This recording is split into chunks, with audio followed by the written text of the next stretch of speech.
Time to go. Good to see you, my friend. See you, man. Take care. Good luck. Yes, thank you so much for the place to stay.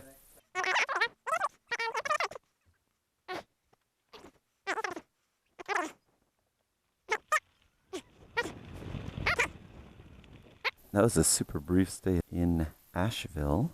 Got here after midnight and barely got a chance to say hi to my buddy this morning because he was asleep when I got here. That is the third night in a row that I have gone to bed after midnight and started riding at 7 a.m. So today I'm going to see a friend that I haven't seen in 15 years. She was my dance partner when I lived in Pittsburgh, and we taught swing dance together and performed and competed and such. So it'll be great to see her and her daughter. Beautiful views this morning, heading out of Asheville.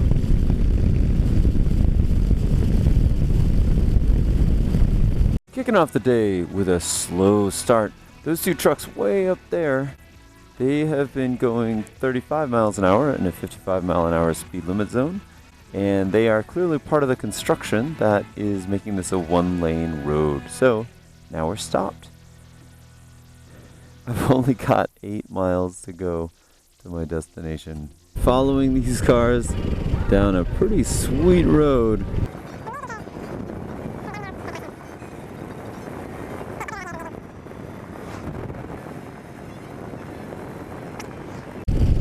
Welcome to Hot Springs, the French Broad River.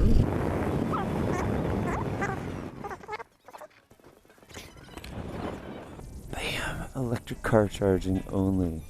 Others will be towed. Yeah.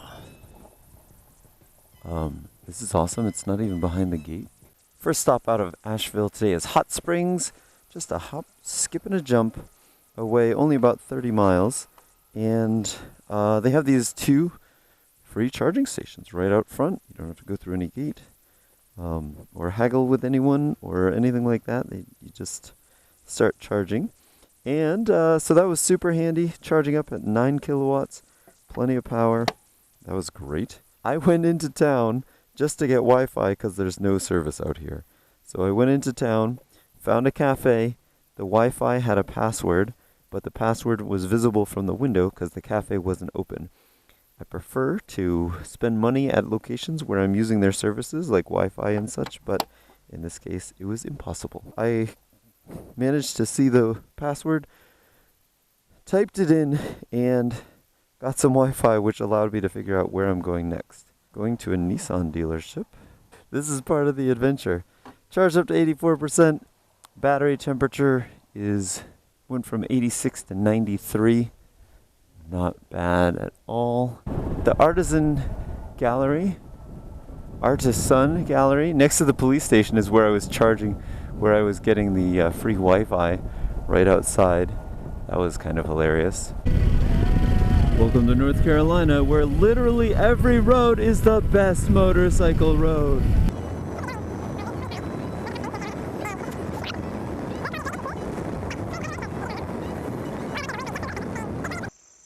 Made it to Tennessee. Nice. It is, I don't know, 8 or 9 in the morning. It's so quiet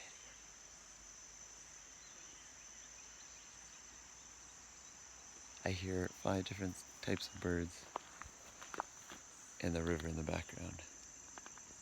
French Broad River in southern Tennessee. Oh, wow. Oh. That's just good for the soul. Check out this lake. Whoa. Alright, Douglas Lake is what this one is called. Oh yeah, that's a nice one. I have been sitting at this light for half of this song. Like a minute and a half. Oh, it's green.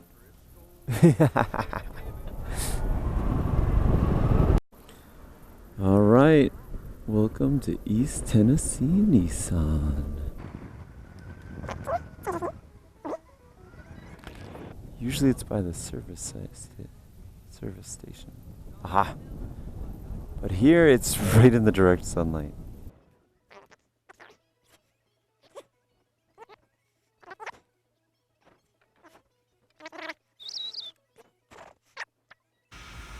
Alright, charging up at East Tennessee Nissan. Got 2 stations right here. Love it. I'm at about 75 or 80% and it is not charging at the full rate. It's charging at about 6 kilowatts instead of 9. I really want to be charging at 9, so I don't need more than 80%, so I'm going to wait for it to be 80%. Get the heck out of here. Kind of hungry. Did not manage to squeeze in breakfast this morning, so we'll see what happens. Alright, had a great charge here at the Nissan dealership in East Tennessee. Friendly folks let me charge up right away. Battery only said it was at 75% and the charging rate was slowing down. I thought, well, that's weird.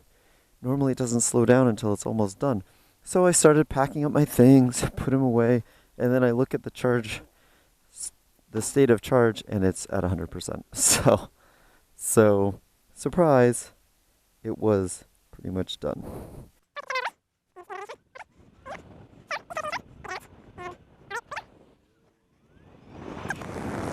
More beautiful lakes in eastern Tennessee. This is a hidden gem. The rolling hills of eastern Tennessee. Riding in Tennessee, I came to Cumberland Gap and I go to Virginia in order to go to the Cumberland Gap campsite. So, extra state. All right, made it to Cumberland, Virginia. No, made it to Cumberland Gap, Tennessee, and the campground is actually in Virginia. All right, National Park Campground at Cumberland Gap. Thomas B. Fugate Wilderness Road area, Cumberland Gap National Historic Park. Okay, cool. Just spoke to a nice guy, and he said they just vacated B3 and made it sound like I was welcome to go ahead and just use this one. So I'll pop in here, get a little shade for my bike, I hope. In the Cumberland Gap area, near Kentucky. I'm actually in Virginia right now, on the border of Kentucky, Virginia, and Tennessee, and RV park charging time. So, I got plugged in right here. I called ahead. They said, come on down, just check in with the camp host. The camp host is off on Monday and Tuesdays, so I actually met the person who was vacating this site, and they said, go for it, charge away. So I got someone's permission. Don't know if it's the right person, but I'm charging up at 9 kilowatts, which is super fast. Battery is nice and cool at 100 degrees. And then I just called ahead to the next RV park that's 84 miles away. So I'm just kind of cobbling together this day. It's actually really easy, just using PlugShare. People are really friendly. It is still a bit of an adventure, but you can have a great deal of confidence that things will work out in your favor. So, good stuff. Now that I'm at 90%, the charge has started slowing down a bit, and so it is charging at about 6 kilowatts, and I have 91% charge, plenty to move on to my next spot. So I'm going to turn off the power here and unplug. Just been super nice sitting in the shade here, having my bike charge up super quick. All right, Cumberland Gap Tunnel.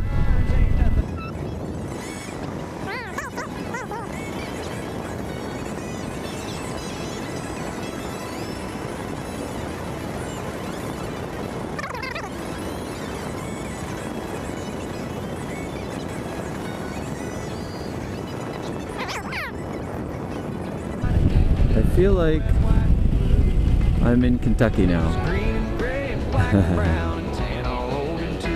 Nice. Alright, what the hell am I doing in a pilot fuel center? Well, I got so hungry that I had to stop somewhere. I wanted somewhere fast that had reasonable food. So I just went in, grabbed a pre-made wrap, probably made in a different state, and ate it! And it was delicious! Alright, another day of riding, another side of the road change into rain pants. I'm starting to feel drops, and there is a massive rain cloud ahead of me. And so it begins. Less than a mile after I put my rain pants on. It starts with intermittent drops and then moves into much more regular drops. And now it's raining, baby.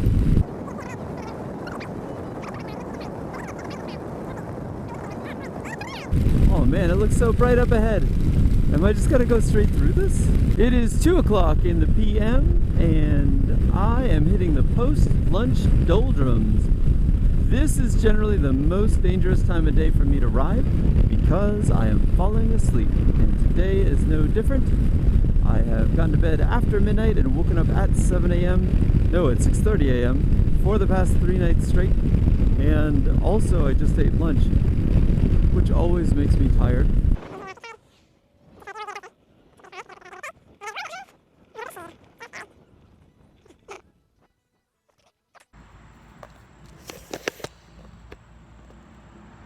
All right.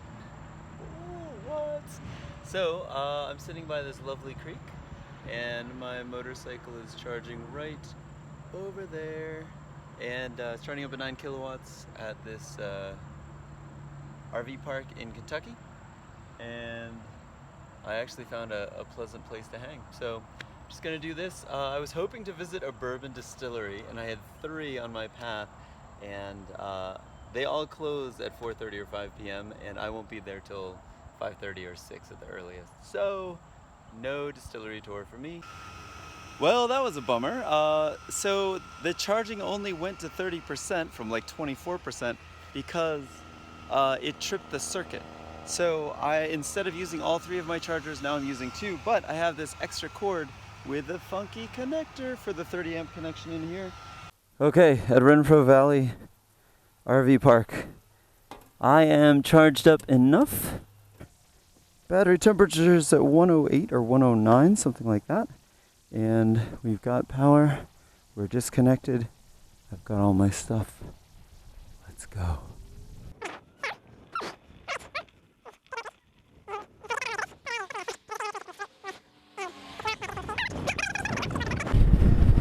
All right, I've been on I-75 to Lexington, Kentucky, heading north for about an hour, mostly behind this truck. He's been going really good speed, saving me a little time, saving me a little energy, so I don't have to charge quite so long while I'm here.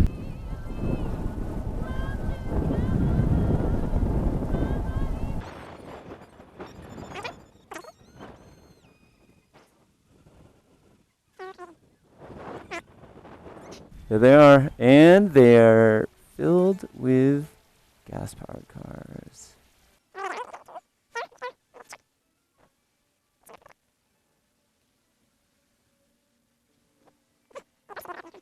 Made it to my charging point, and you'll notice there are gas-powered cars in all the spots that are reserved, or they're not actually reserved for EVs, so it's not 100% the fault of the drivers, it's not 100% the fault of the management, but somewhere in there they should figure this out.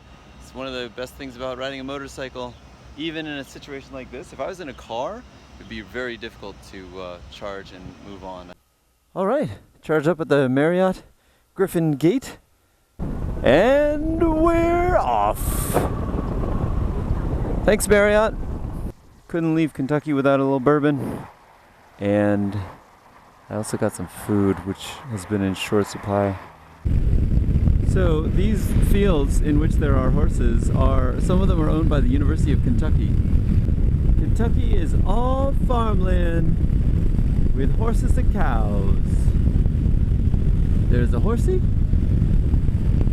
and there are cows in that pasture to the left. I've been on side roads enjoying the fields and the cows and the horses. And now it's time to get back on the highway. I have cut this really close.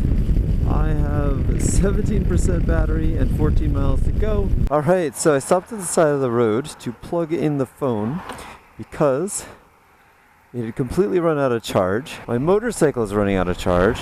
Everything that has a battery is running out of charge because it's the end of the day. Oh my gosh.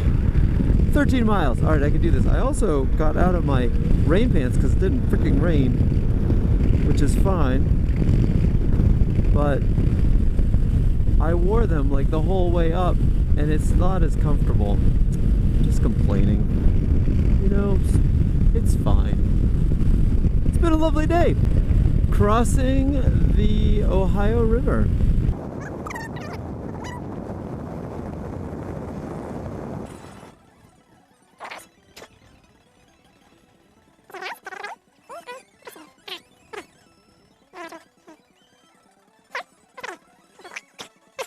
Cool. Oh my gosh. What an adventure.